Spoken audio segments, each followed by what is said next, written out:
So good morning students. So today we will be discussing about the first three phylums of animal kingdom, and specifically we will be discussing about Porifera, Nidaria and Ctenophora. So before we move into discussing each one of these phylums, I want you to understand a very basic thing. That is, whenever we will be discussing about Porifera, this Porifera contains the name pores in it.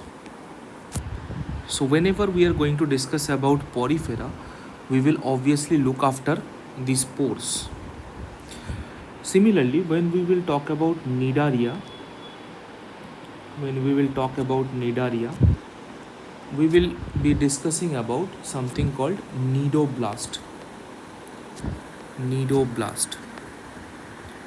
And when we will be talking about ctenophora, then at that point of time we will be discussing about comb jellies.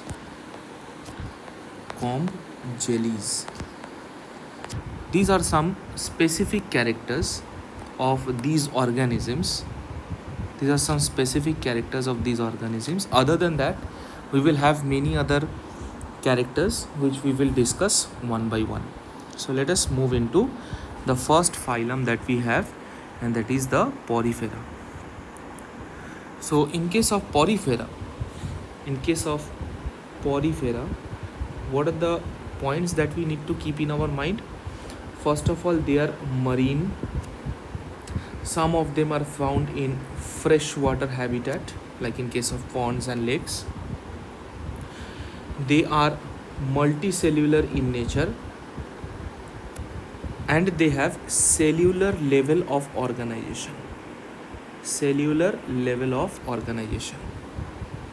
Also, they are asymmetrical in nature. So what are the points that we have to keep in our mind while studying about Porifera are? First of all, they are marine. Second, they are multicellular.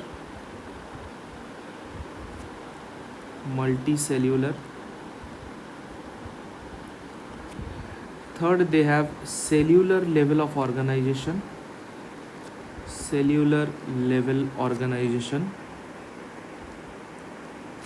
And they are asymmetrical.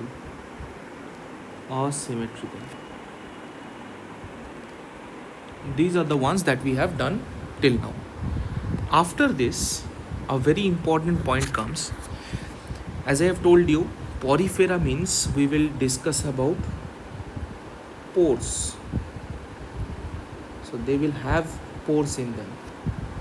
So see, this point is all about it.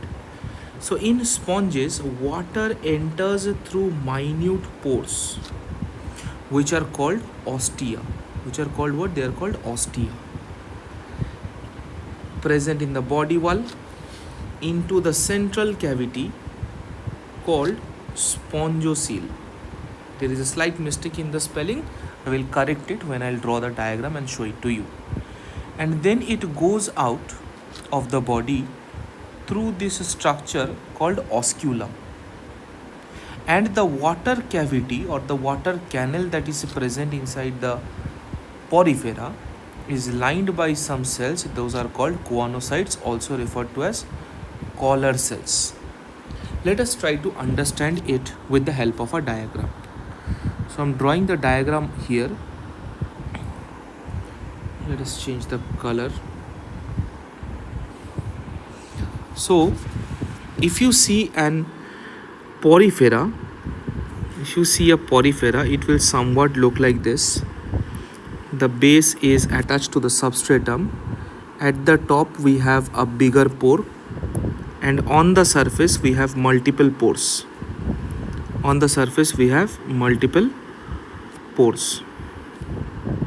For simplicity, I am drawing few of them. So these pores that we have are called ostia. And this bigger pore that we have is called osculum. So what happens is water enters into this body through these small pores called ostia, and it goes out through this bigger pore that is called osculum. Clear? And inside this organism we have a cavity, and that cavity is called what? That cavity is called spongocoel. The spelling is SPONGOCOEL. Okay, so I'm repeating it once again. Water enters inside the body through this ostia, goes out through this osculum, and inside the body we have a cavity that is called spongocoel. Now inside this spongocoel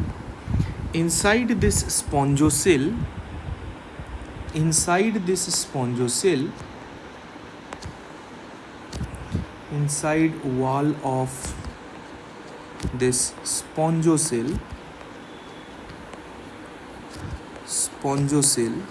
contains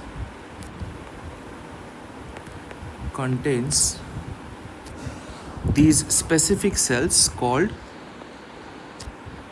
collar cells.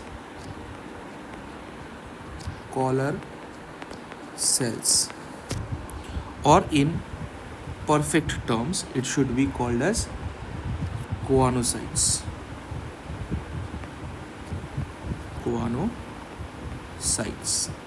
A specific structure of these choanocytes, you can see it is given here in this diagram, where we have this collar like structure, we have a flagella, we have the cell that is called choanocyte, and attached to this cell is amoebocyte. So what happens? The food particles gets attached to this particular part because it contains mucus. And why it is happening? Because the water is moving inside through these places and it is going out of the cell like this. As a result of which, what happens? The food particles undergoes phagocytosis, and it forms these food vacuoles, and gradually it goes inside the plant body.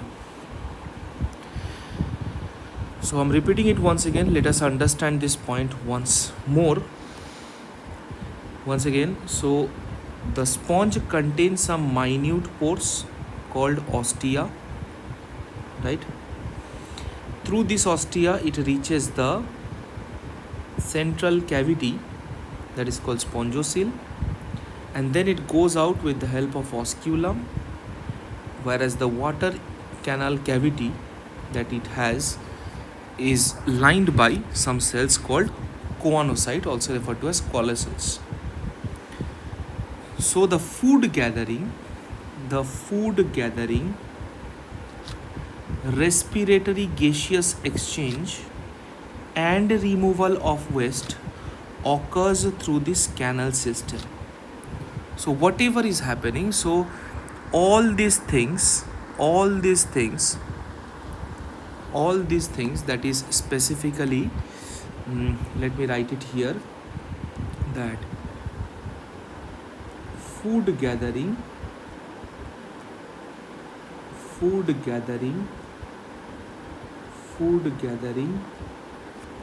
then gaseous exchange, removal of waste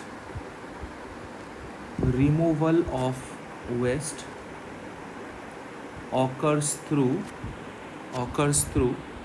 water canal system.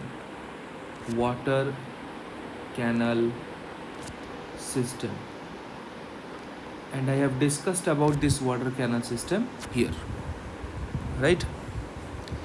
Next is, the body is supported by skeleton, that is specifically with the help of spicules or spongin fibers. Okay. The last characteristic of porifera is they are hermaphrodite.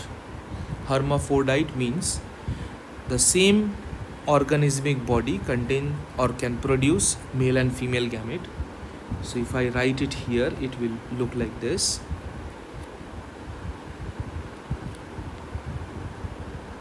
Same organism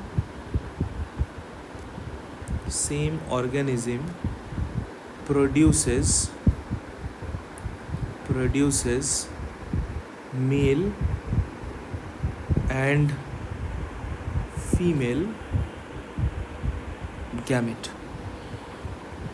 The fertilization in them is internal, that it occurs inside the parent body, and the development is indirect. Why? Because it produces a larval stage.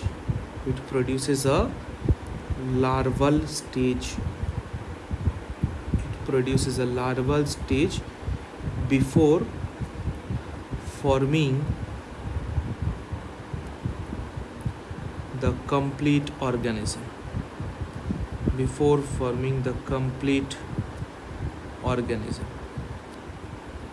Okay, so let us move through each of these points once again. So they are exclusively marine, not exclusively marine, mostly marine. Some of them are found in fresh water. They are multicellular. They have cellular level of organization. They are asymmetrical. Water enters through minute pores which are called ostia, and it enters the central cavity called spongocoel. The spelling is here, right? And it goes out through osculum. The water canal is lined by some cells called choanocytes, also referred to as collar cells, and this is the structure of choanocytes. Food gathering, respiratory exchange, removal of waste all occurs through this water canal system. And how this water canal system works, we have discussed it here only. Its skeleton contains spicules or spongin fibers. They are hermaphrodite. Their fertilization is internal and their development is indirect because they have larval stage before forming the complete organism. Okay, so this was about porifera. If I show you the diagrams, these are the ones, right? So all these of organisms are porifera. So this is the diagram of porifera, where you can see these small pores, right? These small pores, and these small pores are called, they are called ostia. And at the top of it we have a bigger pore that is called osculum. So water will enter through these ostia and it will go out through this osculum. Okay, and this is the example, or this is the diagram of cycon. This is euspongia. This is the diagram of euspongia, and this is the diagram of spongilla. As you can see, in all the three conditions, they are asymmetrical. There is no symmetry in between them. No matter in which plane you cut this organism, there is no symmetry in between them. And other characters also you can identify in each one of them. Like in this diagram of euspongia, you can see these pores, and that is why it is called porifera. Right? Now let us move to the next phylum, that is called Coelenterata, also referred to as Cnidaria. We will call it Cnidaria in simple terms. So what we need to understand regarding this phylum, as I have told you, we will see a particular cell in this case which are referred to as nidoblast. But before moving into nidoblast, let us see the other basic points that we have. First of all, they are mostly marine, sessile or free swimming. Now, what is the meaning of the term sessile? That means they are either fixed at a single place, or they may be free swimming, or they may be free moving, right? अच्छा, next, they are radially symmetrical. ये organisms जो होता है, ये इसमें कैसा type of symmetry मिलता है? रेडियल सिमेट्री मिलता है. और रेडियल सिमेट्री के बारे में हम लोग ऑलरेडी डिस्कस कर चुके हैं. तीसरा पॉइंट इसमें क्या है? तीसरा पॉइंट इसमें जो है, that is they contain cnidoblast और cnidocytes that contains a stinging capsule which is used for anchorage, it is used for catching the prey, and it is also used for self defense. Let us see the diagram first. देखो, they have some cells in their body,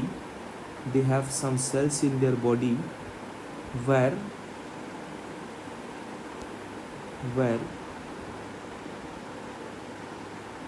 they have a structure like this.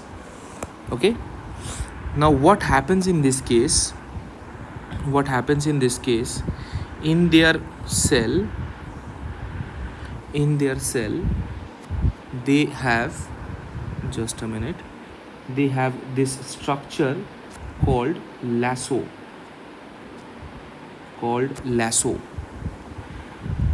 They have a small sting like structure. They have this lasso, and inside this we have nematocyst, which normally contains poisons. So whenever they want to catch something, they throw this lasso out, and as a result of which it takes a hold of that particular object and pulls it back towards the organism. That is the function of the nidoblast that are present. You can see the diagram I have drawn here also. So this is undischarged condition. This is the undischarged condition. If I take some other color, then you will be able to see. So this is the undischarged condition, where the lasso is present inside the organism. Now as soon as there is some threat or they need to anchor on something, they discharged this lasso out of their body, and inside this organism they have a space where they store some amount of toxins that they help in order to catch the prey, or to show their defense, or in order to anchor something. In case of anchorage, they don't need any kind of toxins, but specifically toxins are required either in case of anchorage or in case of prey. What kind of cavity they have? They have gastrovascular cavity. With a single opening, that is called mouth, on the hypostome. What does it mean? Let us see the diagram. So if you see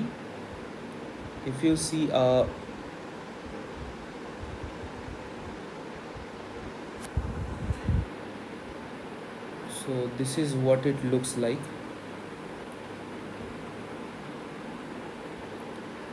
And at the top of it you have the mouth. So the mouth is present at the top of it, also referred to as the top of hypostome. They exhibit what kind of organization? They exhibit tissue level organization. They contain two body forms. One is called polyp, the other one is called medusa. I will show you the structure of polyp and medusa when I show you the diagram. What is polyp? Polyp is sessile. I have told you what is the meaning of sessile here. I have told you the meaning of sessile here. So it is sessile and it is cylindrical in nature. Example, hydra. Medusa on the other hand is umbrella shaped and it is free swimming. Example is jellyfish. Okay. Some cnidarians are there. There are few cnidarians which can alter its generation from polyp to medusa. Either the cnidarians obtained in polyp stage or they are found in medusa stage. Some cnidarians are there which can exchange between polyp to medusa and medusa to polyp. So examples are Obelia, Adamsia and Gorgonia. So if you see the diagrams, so the first diagram is this one. Obviously you know this organism very well. What is this? This is hydra. This is hydra, right? The next one, obviously this stage is polyp. This stage is polyp.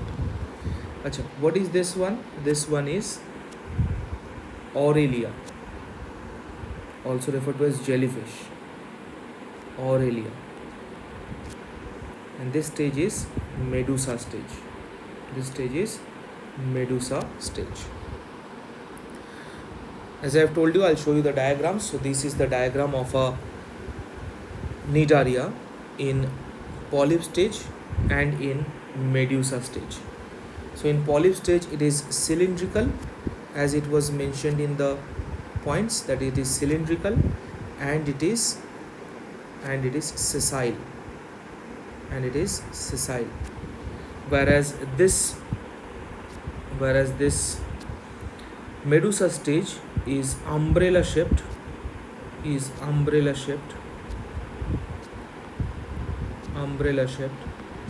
and it is what? It is free moving stage. Okay, so this was about our cnidarians. Now comes about ctenophora, the easiest one among all three of them. All of them are easy, but this is the one that we can cruise through. They are also called sea walnuts or comb jellies.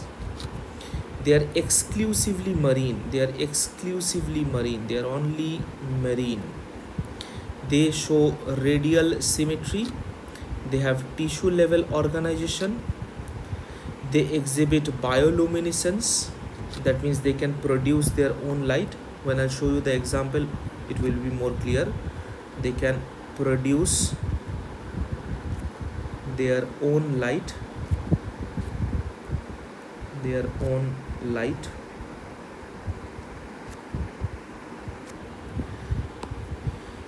are hermaphrodite in nature. They show sexual reproduction only. Their fertilization is external and their development is indirect. Now comes the most important point, that is point number 5, and that is why I haven't marked it. I will mark it right now. That their body contains 8 rows of ciliated columns and ciliated complets which help in locomotion, and that is why ctenophora, I have told you in the beginning that when we will be discussing about ctenophora, we will come across comb jellies.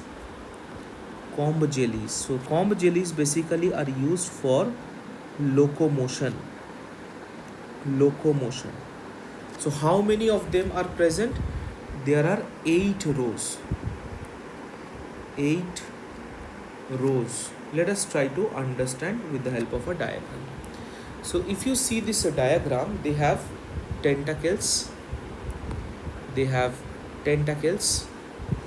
It has a pear or walnut shaped body. upper surface. This is the upper surface, this is the lower surface. The upper surface is called aboral surface. Now if you see the diagram, then you can see these structures. So they contain cilia. They contain what? They contain cilia. इसके अंदर क्या होता है? इसके अंदर cilia present रहता है, ठीक है. और ऐसे कॉम्ब प्लेट्स आपका कितना होता है? इसको हम लोग कहते हैं क्या है? इसको हम लोग कहते हैं सीलिएटेड कॉम्ब प्लेट्स. कितना मेरे पास सीलिएटेड कॉम्ब प्लेट्स होता है? काउंट कर लेते हैं. 1 2 3 4, यहाँ पे एक 5, फिर ये होगा 6 7 और फाइनली ये हो गया अपना 8. So there are, as it is mentioned, 8 rows of ciliated complex which helps them in locomotion. ठीक है. इसका एक भी एग्जांपल्स देखो. एग्जांपल यहाँ पे लिखा भी हुआ है. One is pleurobranchia, that is this diagram. As I have told you, यहाँ पे आपको बायोलुमिनेसेंस देखने को मिलेगा. तो ये जो देखो यहाँ पे लाइट ग्लो कर रहा है, it is because of bioluminescence. That is, they can produce their own light. They can produce their own light.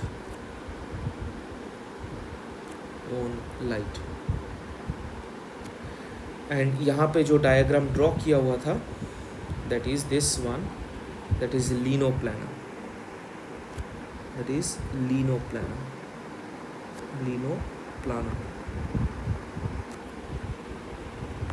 ठीक है. So this is all about the 3 phylums.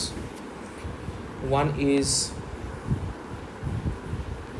this Porifera. We have discussed about this Porifera in details, obviously with the examples. Then comes Coelenterata or Cnidaria, where the presence of this thing, also referred to as cnidoplast, is very important. And lastly, in case of Ctenophora, this portion was quite obvious, that in case of Ctenophora we have comb jellies, we have ciliated comb plates, and those comb plates are 8 in number, 8 rows in number, and they will help in the process of locomotion. So in the next class we will be discussing about the next 3 phylums.